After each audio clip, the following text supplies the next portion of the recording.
Sobat Tani dalam keadaan sehat dan tetap semangat. Pada episode kali ini kita akan berbincang mengenai peran BPTP Riau terhadap pembangunan pertanian di daerah, terutama di Kabupaten Siak. Kalau kita berbicara soal petani, tentu masing-masing kita mempunyai banyak deskripsi tentang petani yang mendapat menyebutkan betapa mulianya pekerjaan petani, betapa berharganya jasa petani yang menghasilkan bahan pangan untuk kita konsumsi setiap hari. Bahkan sering kita melihat quotes yang mengatakan bahwa petani adalah magician atau pesulap yang dapat menyulap lumpur menjadi uang. Bagaimana dengan penyuluh yang bekerja di balik layar atau yang selalu mendampingi petani dan melakukan pembinaan terhadap petani? Kali ini kita akan menghadirkan bintang tamu penyuluh dari Kabupaten Siak dari DPP Mempura. Beliau adalah Bapak Nasir Rosidi. Beliau lahir di Karanganyar tanggal 19 Januari 83. Merantau di Riau sejak 2006. Kemudian beliau adalah penyuluh berprestasi, meraih juara 1 tingkat provinsi Riau. Langsung saja kita berbincang dengan Pak Nasir Rosidi. Halo Pak Nasir, apa kabar, sehat Pak? Baik Mbak Tika, kabar baik. Kayaknya ada yang beda, pakai pecinya keren ya? Oh, iya. Tapi ini bukan peci Mbak, ini adalah tanja. Kalau di Siak ini namanya tanja, dipakai oleh orang Melayu. Nah ini merupakan budaya Melayu yang patut kita lestarikan. Kalau kata orang Siak, salam tanja. Bukan nak melaga, tapi nak membudayakan tanja Siak. Seperti itu sebagainya. Ada pantun Pak? Tadi Pak Nasir mungkin di awal tadi sudah ada perkenalan singkat, tapi mungkin Sobat Tani juga ingin tahu perjalanan karir Pak Nasir sebagai penyuluh. Baik, kalau menjadi penyuluh, saya sudah sejak 2007. Kurang lebih kalau sampai hari ini adalah 13 tahun. Untuk WKPP atau penempatan pertama dulu di Kecamatan Sabau, di Desa Laksamana, Kecamatan Sabau. Karena waktu itu pas kita diterima sebagai THLD BPP waktu itu kan, dari dinas itu meminta supaya ditempatkan di daerah pangan gitu, yang dari pusat, karena itu memang baru pertama kali penyuluh pertanian yang direkrut dari pusat. Kemudian penempatan di Sabau selama 3 tahun. Kemudian selanjutnya 2010 pas diangkat sebagai CPNS. Waktu itu saya dipindah tugaskan ke Kecamatan Bungaraya sampai 2020. Oh, mungkin Sobat Tani juga ingin tahu di Kabupaten Siak itu yang menjadi wilayah yang berpotensi untuk pangan ada 4 kecamatan ya Pak ya? Betul. Bungaraya, Sabau, Sungai Apit dan Sungai Mandau ya Pak ya? Ya. Jadi sampai 2019 Bapak di 2020 di Bungaraya. Selama bertugas di Bungaraya ini Pak, kira-kira kegiatan BPTP yang Bapak kenal atau Bapak dampingi kira-kira apa aja? Masih ingat nggak dalam kurun waktu 13 tahun tadi? Kegiatan BPTP yang ada di Kabupaten Siak, terutama di Kecamatan Bungaraya, waktu itu kita mendampingi kegiatan UPBS. Kemudian juga ada kegiatan LL, Laboratorium Lapang. Waktu itu yang kerjasama dengan kami waktu di lapangan dengan Pak Marsi Jahari ya, dari BPTP. Dari BPTP kemudian juga pernah juga dengan Ibu Fiona. Kemudian ada beberapa kegiatan lain waktu itu dengan peneliti maupun penyuluh dari BPTP yang lain. Salah satunya yang terbaru ini adalah kegiatan Sapira, yang komoditinya adalah cabai merah.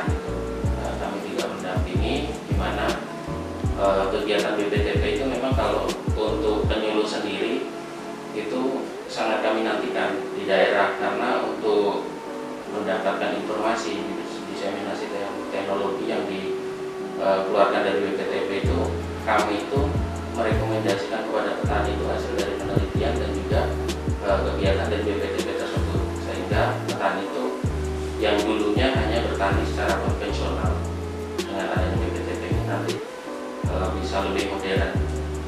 Baik. Jadi kegiatan BPTP ini kemudian yang berpengaruh juga ya, berkontribusi mengantarkan Bapak menjadi penyuluh berprestasi di tingkat provinsi Riau ya Pak ya. Bisa Bapak ceritain bagaimana kisahnya menjadi penyuluh berprestasi? Tentunya untuk peran BPTP sendiri di daerah, terutama di Kabupaten Siak itu, untuk karir saya sebagai penyuluh itu sangat berpengaruh. Karena dengan adanya BPTP melakukan kajian dan juga beberapa program di daerah itu, kami yang mungkin jarang untuk melakukan kegiatan pelatihan itu, langsung BPTP turun ke daerah itu, bisa kami berinteraksi langsung, menanyakan bagaimana permasalahan yang ada di lapangan, sehingga kita bisa mendapatkan solusi. Kemudian salah satunya untuk sebagai penyuluh sendiri, pas kita ada bermitra dengan BPTP itu, kita mendampingi, ada semacam pengakuan dari BPTP bahwa kita sudah mendampingi kegiatan itu, dan itu bisa menjadi kredit poin bagi kita menyuluh, sehingga dalam penilaian penyuluh berprestasi baik itu tingkat kabupaten, tingkat provinsi maupun tingkat nasional itu sangat diperlukan. Alhamdulillah juga selain itu ilmu yang kami dapatkan dari hasil kajian-kajian BPTP dan beberapa program yang ada di lapangan itu sangat-sangat berguna bagi kami penyuluh di lapangan ini, karena memang akses waktu itu ya, waktu kita mulai dari penyuluh itu tidak sebaik sekarang untuk akses internet dan segala macam itu. Dengan adanya BPTP turun ke lapangan itu kesempatan kami untuk banyak bertanya mengenai permasalahan di lapangan, sehingga itu sangat membantu sekali dalam karir dan juga prestasi dari penyuluh itu sendiri. Pak Nasir, BPTP Riau ini memiliki beberapa kegiatan yang lokasinya di Kabupaten Siak. Mungkin kalau saya sebutin beberapa kegiatan, nanti mungkin ada yang Bapak berperan langsung di situ atau terlibat secara langsung, mungkin bisa dijelaskan lebih rinci lagi. Ada Taman Teknologi Pertanian di Sungai Mandau, kemudian ada kegiatan pendampingan kawasan agribisnis hortikultura, kemudian ada unit pembibitan ayam skala rumah tangga (MKUG), kemudian ada uji paket teknologi Proliga bawang merah, kemudian ada uji adaptasi teknologi Jarwo Super Padi di lahan sawah pasang surut, kajian integrasi itik padi Jarwo Super di lahan pasang surut, kemudian ada kajian adaptif PUP padi spesifik lokasi, dan ada model pengembangan sapira berbasis bioindustri. Pak Nasir, dari sekian banyak kegiatan yang tadi saya sudah sebutkan, kira-kira dari kegiatan tersebut mana yang paling istilahnya Bapak berperan langsung atau terlibat langsung dalam kegiatan tersebut, atau ada kegiatan yang belum termasuk dalam yang saya sebutkan tadi? Untuk kegiatan dari BPTP yang sudah saya dampingi selama ini, yang sangat bersentuhan langsung dengan kami, karena kami adalah penyuluh yang ada kegiatan anjang sana perorangan, anjang sana kelompok dan massal. Jadi UPBS itu salah satu kegiatan yang mungkin favorit saya, karena di Bunga Raya itu memang petani itu sebelumnya kita setelah identifikasi permasalahan mereka itu dari tahun 90-an itu benih itu tidak berganti, masih itu yang dikembangkan terus, sehingga sudah rentan terhadap hama dan penyakit. Jadi dengan adanya kegiatan dari BPTP maupun BBS itu sendiri sangat membantu petani dalam memilih benih yang unggul, yang sebelumnya petani itu hanya mengenal Ciherang, IR42, anak darah gitu kan. Dengan adanya kegiatan UPBS, selain juga memperkenalkan varietas baru yang toleran juga dan juga yang tahan maksudnya. Tahan gitu kan. Kemudian juga itu salah satu kegiatan seperti uji multi lokasi juga, karena yang sebelumnya tidak ada di situ ditanam gitu kan. Ternyata setelah adanya perbenihan tersebut, petani itu jadi tahu, oh ini ternyata setelah ada kegiatan ini, padi yang mereka tanam itu ada yang lebih tinggi lagi produktivitasnya gitu kan.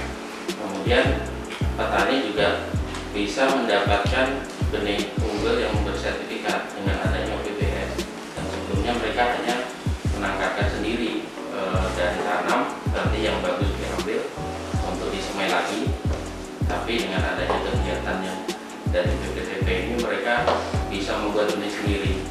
Beberapa petani ketika kita sampaikan mengenai kegiatan perbenihan seperti itu, mereka sering datang ke lokasi itu. Nah, ini benihnya apa sih kok? Apa namanya? Produktivitas unggul, kemudian pertumbuhannya bagus gitu kan. Sehingga nanti kami mau nanam ini. Waktu itu kan belum ada Logawa gitu kan. Setelah itu ada Logawa masuk, kemudian setelah Logawa karena produktivitasnya tinggi masih ditanam sampai sekarang gitu kan. Belum ada yang menyamai produktivitas Logawa.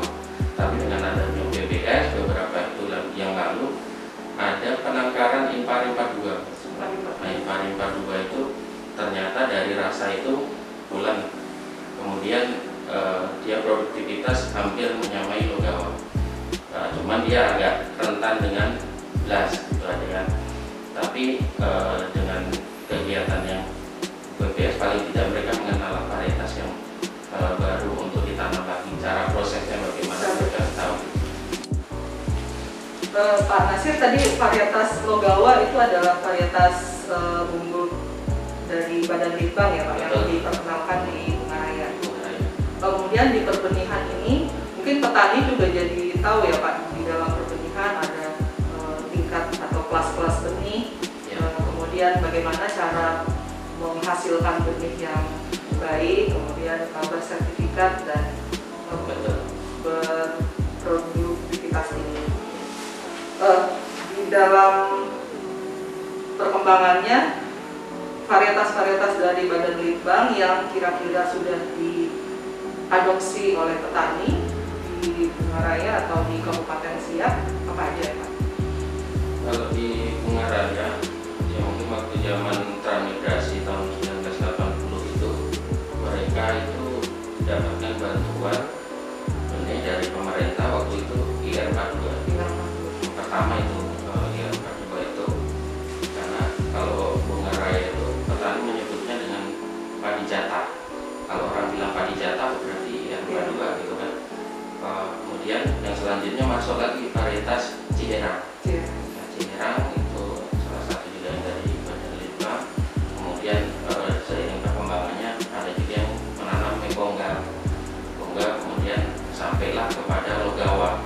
Cuman karena Logawa itu produktivitas ini masih dikembangkan sampai sekarang ini. Kalau untuk preferensi rasa di Kabupaten Siak itu cenderung yang rasanya pulen atau berat? Kalau di Bungaraya itu kebanyakan masyarakatnya itu menyukai yang bulan, karena mungkin dari zaman transmigrasi mereka dari Jawa itu biasa makan nasi yang bulan ya, teksturnya bulan gitu kan, sehingga sampai sini pun sering nanam yang bulan gitu kan. Tapi untuk yang ditanam saat ini seperti Logawa sendiri itu sebenarnya tekstur nasinya nggak terlalu bulan, nggak terlalu peras, sedang gitu. Tapi karena produktivitas tinggi masih tanam sekarang. Kalau dari segi produksi benihnya sendiri Pak, perkembangan penangkar benih dari pendampingan yang dilakukan UPBS kemudian sampai sekarang, apakah terus berkembang jumlah penangkar benihnya atau bagaimana? Jumlah penangkar yang ada di Kecamatan Bungaraya pada waktu itu, waktu pertama masih ada kegiatan UPBS itu masih satu kelompok tani, di mana kelompok petani tersebut masih tahap pemula untuk belajar mengenai penangkaran ini, produksi benihnya. Ya, kemudian beberapa kurun waktu terakhir ini sudah ada 3 kelompok tani, yaitu di Kampung Pemuda Muda, kelompok tani karya usaha, kemudian di Kampung Bunga Raya ada kelompok tani Wanakerta, itu juga menangkar, kemudian ada Gapotan Mulia Tani, Kampung Jayapura. Nah, seiring perkembangan dari kegiatan yang ada di lapangan itu sudah ada 3 kelompok tani yang menjadi penangkar saat ini. Ya, harapannya memang di Bunga Raya yang saat ini masih nanam Logawa itu bisa mengenal varietas yang baru yang mungkin ditangkarkan oleh kelompok-kelompok penangkar itu. Masih varietas Logawa itu. Belum ada yang sudah ada mulai 1-2 yang menanam impari 42 karena produktivitasnya sudah lumayan juga itu. Kemudian untuk tekstur nasinya kalau dimasak ya pulen, itu yang diharapkan oleh petani. Jadi untuk memenuhi kebutuhan benih di Kabupaten Siak, penangkar benih di Bunga Raya sudah cukup ya Pak? Untuk penangkaran sendiri yang ada di Bunga Raya ini memang belum bisa mencukupi kebutuhan benih yang ada di Kabupaten Siak, sehingga diharapkan itu petani-petani mungkin bisa bergabung dengan kelompok tani untuk menjadi penangkar, karena walaupun dia sudah ada 3 kelompok, tidak semua anggotanya ikut menjadi penangkar gitu kan, hanya beberapa, karena biasanya petani itu pengen yang instan, ketika panen itu langsung dapat uang. Nah, sementara kalau untuk dijadikan benih harus ada proses dulu, ada ujian kecambah dan segala macam itu, sehingga mereka menunggu itu melalui ini juga ya Pak ya, sertifikasi dari BPSB Provinsi Riau ini. Dari tadi kita berbicara di Bunga Raya, sementara sekarang Bapak sudah di BPP Mempura ya Pak? Mempura. Jadi kalau misalnya di Mempura sendiri, kira-kira apa teknologi yang bisa dibawa dari yang setelah diperkenalkan oleh BPTP Riau kemudian dibawa ke Mempura yang bisa dikembangkan, atau kira-kira apa yang dibutuhkan di Mempura untuk pendampingan teknologinya? Jadi itu memang untuk saat ini saya sudah bertugas di BPP Kecamatan Mempura ya, di mana komoditas unggulan yang ada di Kecamatan Mempura itu sangat berbeda dengan Kecamatan Bunga Raya. Kalau di Mempura apa Pak? Ya dominan sawit. Oh, sawit. Jadi kita pendampingan ke kegiatan RSPO, di mana kalau untuk sawit ini sendiri kan perlu dunia itu RSPO supaya bisa dipasarkan secara global itu sawit. Dan sudah ada 2 kelompok yang punya RSPO. Itu sawit. Untuk perkebunan, kalau untuk pertaniannya sendiri, kalau di Mempura potensi selainnya mungkin pangan, ada horti. Ada horti di Mempura, memang ada horti. Dulu pernah ada cabai merah ya Pak ya? Cabai merah memang itu salah satu komoditi unggulan di Kecamatan Mempura. Selain hortikultura yang lain, dimana di situ juga petani mengembangkan seperti jagung, kemudian sayur-sayuran yang lain yang dikembangkan di Kecamatan Mempura. Pak Nasir, untuk kedepannya kira-kira teknologi apa lagi yang dibutuhkan di Siak yang memerlukan pendampingan dari BPTP Riau? Tentunya banyak di Kabupaten Siak itu yang memerlukan pendampingan dari BPTP.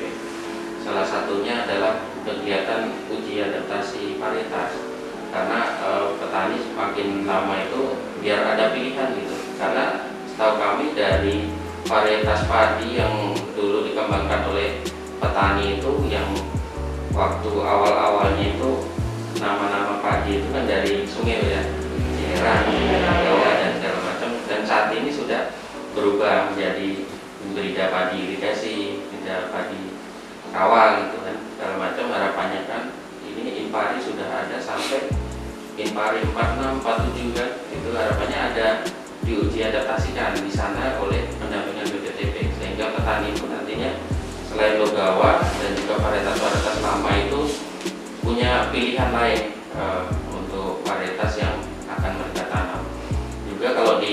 selain kerja kami yang sekarang itu di Kecamatan Mempura itu harapannya juga ada semacam kegiatan kawasan hortikultura. Nah itu karena di sana potensinya itu seperti cabai merah gitu kan, kemudian juga ada beberapa kali pernah mengembangkan bawang merah dan juga komoditi-komoditi hortikultura yang lain. Harapannya juga ada pendampingan di sana. Untuk kegiatan penyuluhan sendiri Pak Nasir, kalau dari BPTP Riau itu kan ada peneliti, kemudian ada penyuluh. Tugasnya adalah mendiseminasikan hasil-hasil penelitian. Jadi dari kami menyediakan teknologi, kemudian kami diseminasikan ke penyuluh. Kemudian bagaimana kegiatan penyuluh di sana untuk mendiseminasikan lagi ke tingkat petani? Untuk kegiatan BPTP yang sudah selama ini dilaksanakan, kami memang secara umum itu memang merangkum apa yang menjadi rekomendasi dari BPTP, karena memang penyuluh sendiri di lapangan itu hanya bisa merekomendasikan kepada petani itu hasil-hasil penelitian yang sudah dikeluarkan oleh Litbang, dalam hal ini BPTP, sehingga kami juga menyampaikan kepada petani, oh ini loh ada kegiatan yang dari BPTP. Mungkin kalau BPTP melaksanakan hanya di satu desa, ketika kita mendampingi di situ, itu bisa kita sebarluaskan apabila memang itu bisa meningkatkan produktivitas dari petani itu sendiri. Jadi kira-kira penyuluh itu menjadi teladan ya Pak ya. Jadi Bapak tahu nggak kenapa penyuluh harus jadi teladan? Ya karena penyuluh itu dianggapnya petani itu. Kalau dulu itu yang coba tahu gitu kan. Salah. Apa itu, Bu? Kalau Taulani Andre.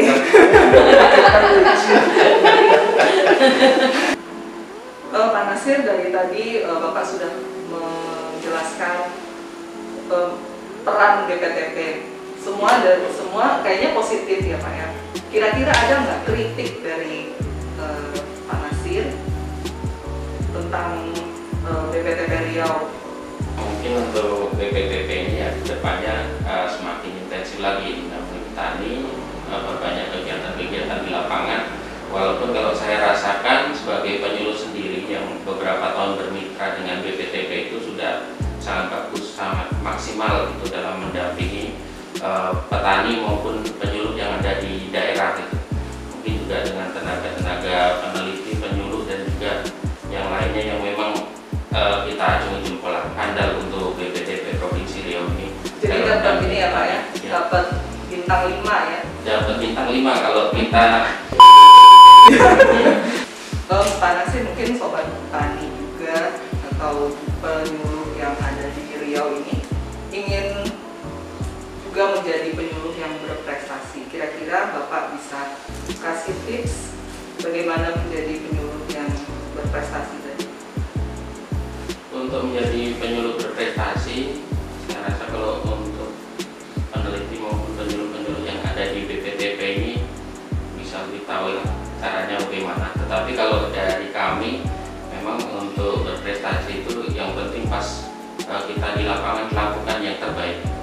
Insya Allah dengan kita melakukan yang terbaik, apa yang menjadi tupoksi kita, kemudian apa yang diperintahkan oleh Dinas Pertanian dan juga dari Pemda mungkin untuk saya itu kita laksanakan sebaik-baiknya. Kalau kita sudah memberikan yang terbaik, insya Allah prestasi itu akan ikut. Tapi itu kita cuma mengejar prestasi dengan kita administrasi dan segala macam, maka belum tentu kita menjadi yang terbaik.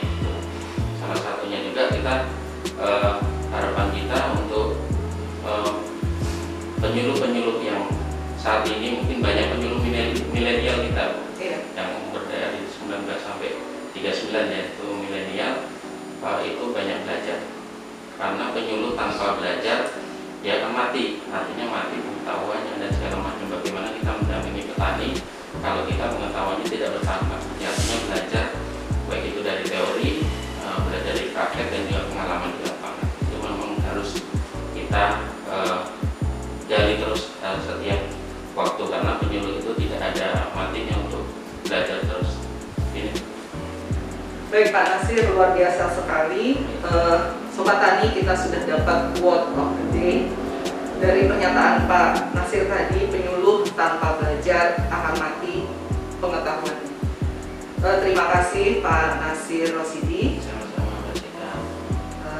Sobat Tani, itulah perbincangan kita pada episode kali ini. Semoga bisa menjadi inspirasi bagi kita semua. Saya Sri Swastika pamit undur diri. Kita jumpa lagi di podcast BPTP Riau Channel dengan tema yang tidak kalah menarik. Pertanian maju, mandiri, modern. Sampai jumpa.